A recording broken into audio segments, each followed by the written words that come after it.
ഇന്നലെ സംബാൽ വെടിവയ്പിൽ കൊല്ലപ്പെട്ട കുടുംബത്തെ രാഹുലും പ്രിയങ്കയും കണ്ടിരുന്നു.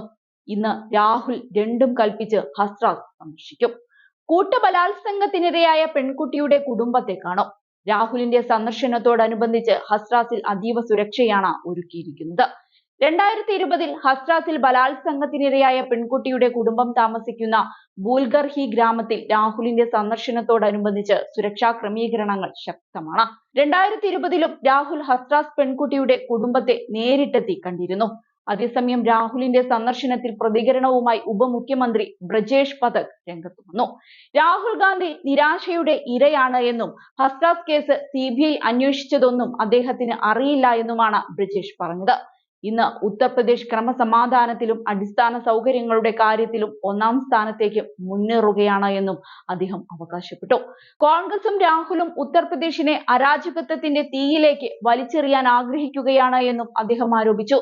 നിങ്ങൾ ആളുകളെ ഇളക്കിവിടാൻ ആഗ്രഹിക്കുന്നു, ദയവായി ഇത് ചെയ്യരുതെന്നാണ് നേതാവ് പറഞ്ഞത്.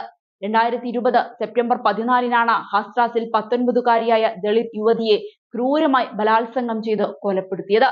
സംഭവത്തിന് ശേഷം 4 വർഷം കഴിഞ്ഞിട്ടും പെൺകുട്ടിയുടെ കുടുംബം ഇതുവരെ ചിതാഭസ്മം നിമജ്ജനം ചെയ്തിട്ടില്ല. തങ്ങൾ ഇപ്പോഴും നീതിക്കായി കാത്തിരിക്കുകയാണെന്നാണ് കുടുംബം പറയുന്നത്. കുടുംബാംഗങ്ങൾക്ക് ജോലിയും വീടും ഉൾപ്പെടെയുള്ള സർക്കാർ വാഗ്ദാനങ്ങൾ പാലിക്കപ്പെട്ടിട്ടില്ലെന്നും കുടുംബം ചൂണ്ടിക്കാട്ടുന്നുണ്ട്.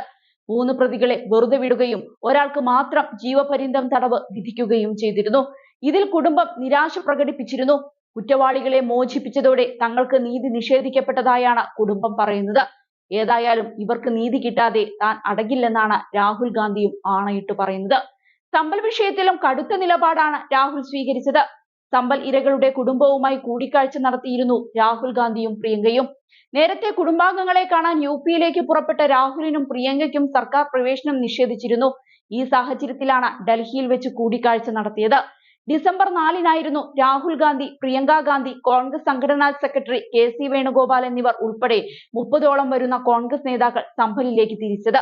എന്നാൽ ഇവരെ ഗാസിയാബാദ് അതിർത്തിയിൽ വെച്ച് പോലീസ് തടഞ്ഞു. ബാരിക്കേഡുകളും വാഹനങ്ങളും നിരത്തിയായിരുന്നു പോലീസ് റോഡ് അടച്ചത്. ഏകദേശം 2 മണിക്കൂറോളം കോൺഗ്രസ് സംഘം അതിർത്തിയിൽ തുടർന്നെങ്കിലും പോലീസ് അനുമതി നൽകിയില്ല.